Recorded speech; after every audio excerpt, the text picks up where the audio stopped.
সকলকে স্বাগত জানাচ্ছি।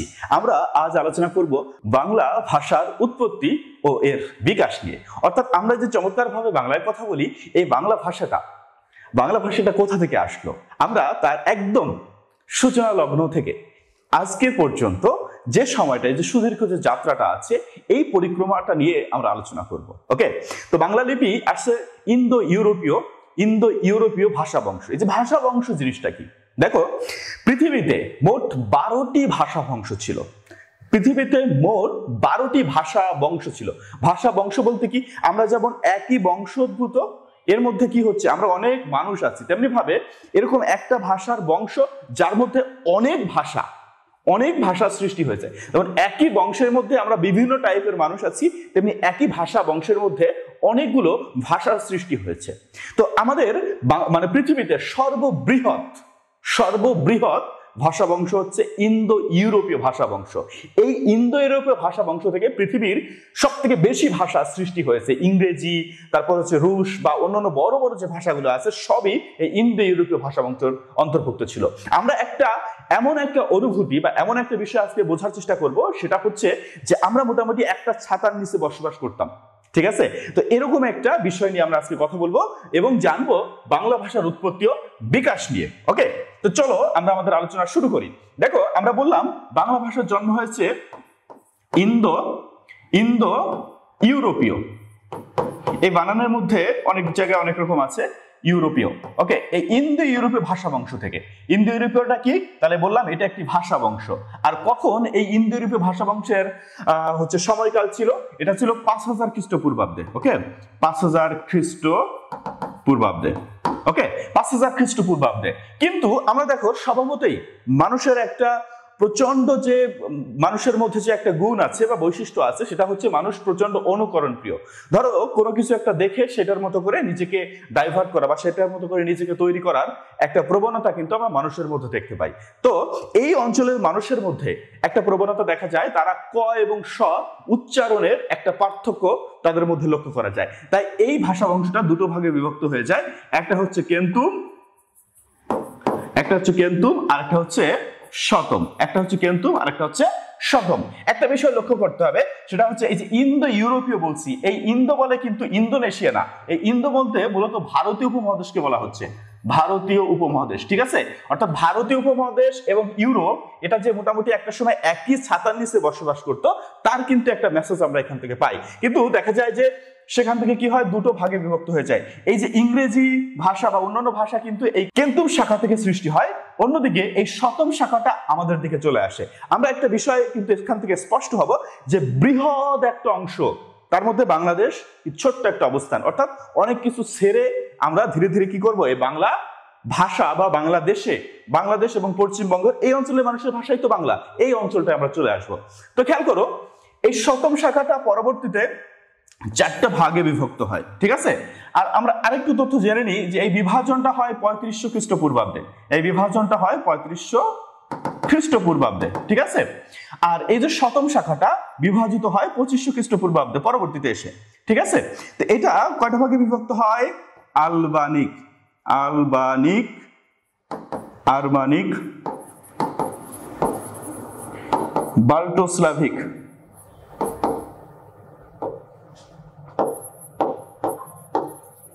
আর হচ্ছে হিন্দ আর্য। খেয়াল করতে হবে এই যে আরমানিক, বাল্টোস্লাভিক, এটাও কিছু কিছু অঞ্চলের দিকে ছড়িয়ে পড়ে। কিন্তু আমাদের বাংলা ভাষার উৎপত্তি হয় কোথা থেকে, এই মানে হিন্দ আর্য, এখান থেকে ধীরে ধীরে আমাদের বাংলা ভাষাটা কি হয়, বিবর্তিত হয় বা পরিবর্তিত হয়ে আমরা আরেকটা রূপ লাভ করতে দেখি। তো খেয়াল করো, এই যে এই হিন্দার্যটা পরবর্তীতে আবার 3টা ভাগে ভাগ হয়। সেটা হচ্ছে ইরানিক, দারদিক, আর হচ্ছে ভারতীয়।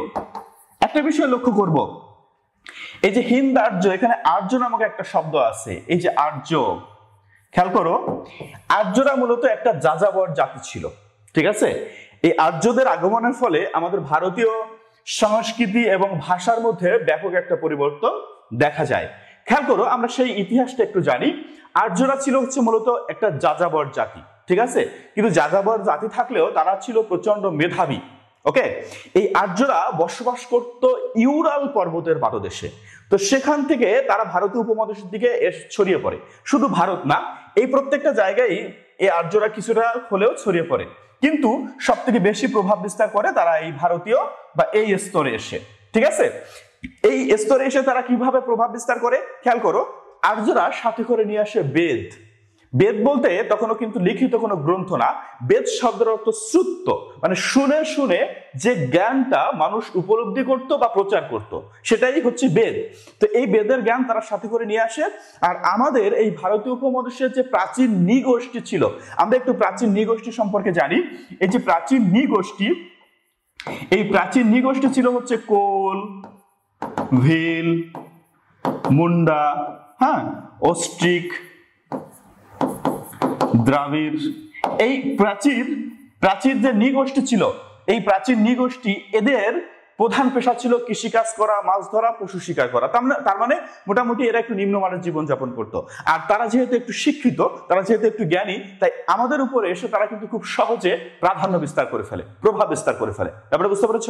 তো এই কারণে কি হয়, তারা সরাসরি ভারতীয় উপমহাদেশে এসে তারা কি করে, তারা আমাদের ভাগ্য বিধাতা হয়ে পড়ে। অর্থাৎ তারা কি হয়, সমাজের পরিচালক, অর্থাৎ আর্যরাই কিন্তু পরবর্তীতে দেশ রক্ষা বা হচ্ছে রাজা হয়ে যায়। ওকে, এখানে আমরা যেটা নিয়ে আলোচনা করছি ভাষা নিয়ে, ভাষা এবং সংস্কৃতি। খেয়াল করে, এরা যখন আসে আমাদের ভাষা প্রধানত দুটো ভাগে বিভক্ত হয়ে যায়, একটা হচ্ছে প্রাচীন ভারতীয় আর্য ভাষা, একটা হচ্ছে প্রাচীন ভারতীয় আর্য ভাষা, আরেকটা হচ্ছে বৈদিক। এই যে বৈদিক থেকে পরবর্তীতে সৃষ্টি হয় সংস্কৃত। অনেকে যারা আমরা মনে করি যে সংস্কৃত থেকে বাংলা ভাষা সৃষ্টি হয়েছে, তাদের ভুলটা আজকে ভেঙে যাবে। কারণ এই যে সংস্কৃত স্তরটা এরপরে আর কোনো বিকাশ লাভ করে নাই। তোমরা দেখবা তোমাদের বইয়ের মধ্যে এরকম প্লাস চিহ্ন দেওয়া আছে। এই প্লাস চিহ্ন শব্দের অর্থ হচ্ছে মৃত ভাষা, এটা মৃত ভাষা। আর এখানেই প্রথম সংস্কৃত ব্যাকরণ লেখা হয়। এই স্তরে এসেই প্রথম সংস্কৃত ব্যাকরণ লেখা হয়। কে লেখেন প্রথম সংস্কৃত ব্যাকরণ? লেখেন পাণিনি। আমরা এই পাণিনি নামটা অনেকবার শুনেছি, আমরা একটু জেনে নিব আজকে যে পাণিনি হচ্ছে প্রথম সংস্কৃত ব্যাকরণ লেখেন। আর প্রথম সংস্কৃত ব্যাকরণ কি? প্রথম সংস্কৃত ব্যাকরণ হচ্ছে অষ্টাধ্যায়ী। ঠিক আছে, প্রথম সংস্কৃত ব্যাকরণ হচ্ছে অষ্টাধ্যায়ী। ওকে, এটা হচ্ছে প্রথম সংস্কৃত ব্যাকরণ।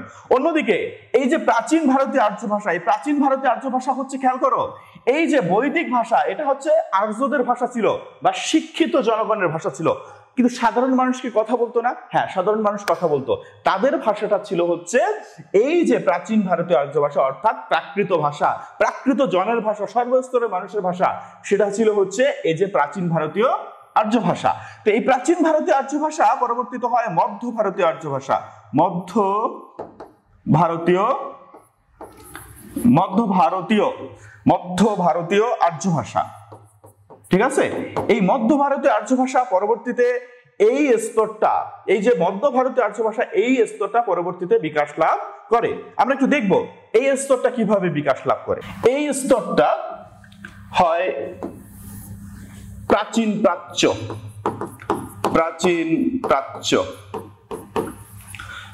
প্রাচ্য, তারপরে হচ্ছে অশোক লিপির ভাষা,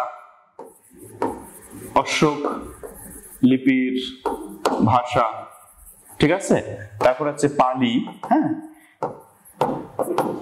অশোক লিপির ভাষা, মহারাষ্ট্রীয়। ঠিক আছে, এই যে অনেকগুলো স্তর আছে, আমরা মূলত যেটা প্রয়োজন আমরা সেটা নিয়ে একটু কথা বলবো। এই প্রাচীন প্রাচ্য থেকে পরবর্তী স্তর আসছে, আর এই স্তরগুলো মৃত। কেন মৃত? এই ভাষার প্রচলন বর্তমান সময় নেই। কিন্তু যে অশোক লিপির ভাষাটা সম্পর্কে আমাদের একটা স্পষ্ট ধারণা রাখতে হবে। অশোক লিপির ভাষাটা কি? অশোক লিপির ভাষা হচ্ছে রাজা অশোক যার শাসন কার্য পরিচালনা করার জন্য তিনি যে ভাষার প্রচলন করেন সেটাই হচ্ছে অশোক লিপির ভাষা। অন্যদিকে এই যে পালি শব্দের অর্থ হচ্ছে পালনীয়, পালি শব্দের অর্থ হচ্ছে পালনীয়, অর্থাৎ এই ভাষার প্রচলন করেন বুদ্ধদেব, গৌতম বুদ্ধ। এই ভাষার প্রচলন করেন কে?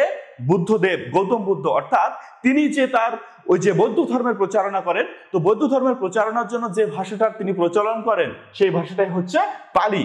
এটা অনেক সময় এরকম প্রশ্ন আসে যে পালির শব্দের সঙ্গে কার সম্পর্ক আছে, বা গৌতম বুদ্ধের সঙ্গে নিচের কোন শব্দের বা কোন ভাষার বা কিসের সম্পর্ক আছে, এরকম কিছু প্রশ্ন আসে। ওকে, তা সেটা হচ্ছে কি, সেটা হচ্ছে পালি। আর অন্যদিকে আমরা দেখবো যে এর পরবর্তী স্তর হচ্ছে প্রাচীন প্রাচ্য। এর পরবর্তী স্তরটা কি, প্রাচীন প্রাচ্য। এই প্রাচীন প্রাচ্য স্তর থেকে পরবর্তী স্তরগুলো আমাদের চলে আসে। ঠিক আছে, খেয়াল করো, প্রাচীন প্রাচ্য এই স্তরের পরবর্তী স্তরটা হচ্ছে প্রাকৃত। ঠিক আছে, প্রাকৃত। এর পরবর্তী স্তরটা হচ্ছে অপভ্রংশ। অপভ্রংশ। তবে এইখানে কিন্তু একটু ব্যাপার আছে, এখানে দুটো মত আছে, একটা শহীদুল্লাহ স্যারের মত আর একটা ডক্টর সুনীত কুমার চট্টোপাধ্যায়ের মত। কেউ বলছেন গৌড়ীয় প্রাকৃত, গৌড়ীয় প্রাকৃত, কেউ বলছে মাগধীয় প্রাকৃত। ঠিক আছে, মাগধী প্রাকৃত। ঠিক আছে, তো যে প্রাকৃতই হোক পরবর্তী স্তরটা কিন্তু প্রাকৃত। ঠিক আছে, পরবর্তী স্তরটা কিন্তু প্রাকৃত, যেটাই আমরা বলি না কেন পরবর্তী স্তরটা প্রাকৃত। যদি আমরা গৌড়ীয় প্রাকৃত মানি তাহলে পরবর্তী স্তর গৌড়ীয় অপভ্রংশ, আর মাগধীয় প্রাকৃত মানলে তার পরবর্তী স্তরটা হচ্ছে মাগধীয় অপভ্রংশ, আর এর পরবর্তী স্তর হচ্ছে বঙ্গ কামরূপী। ওকে, এর পরবর্তী স্তর হচ্ছে বঙ্গ কামরূপী। আর সেখান থেকে আসে আমাদের দুটো স্তর, একটু এখানে লিখি আমরা, সেটা হচ্ছে একটা হচ্ছে বাংলা আর একটা হচ্ছে অসমীয়া। খেয়াল করো, এই জন্য অসমীয়াকে বাংলার সহোদর বলা হয়। কি বলা হয়, বাংলার সহোদর বলা হয়। গুরুত্বপূর্ণ তথ্যটা হচ্ছে শহীদুল্লাহ স্যার প্রমাণ করেছেন আর কি দাবি করেন, শহীদুল্লাহ স্যার মনে করেন যে গৌড়ীয় প্রাকৃত থেকে বাংলা ভাষার জন্ম, আর সুনীতি কুমার চট্টোপাধ্যায়ের মত অনুসারে মাগধীয় প্রাকৃত থেকে বাংলা ভাষার জন্ম।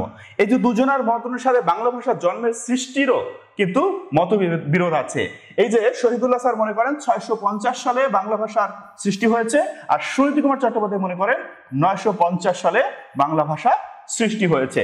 তবে যে মতই অনুসরণ করুক না কেন, আমরা কি করব, বাঙালিরা হচ্ছে মূলত শহীদুল্লাহ স্যারের মতটাকে বেশি প্রাধান্য দেয়। তা আমরা এটুকুই জানবো, এবং এখান থেকে যে প্রশ্নগুলো আসে আমরা আশা করি যে তোমরা তার অ্যান্সার করতে পারবে, উত্তর করতে পারবে। ধন্যবাদ।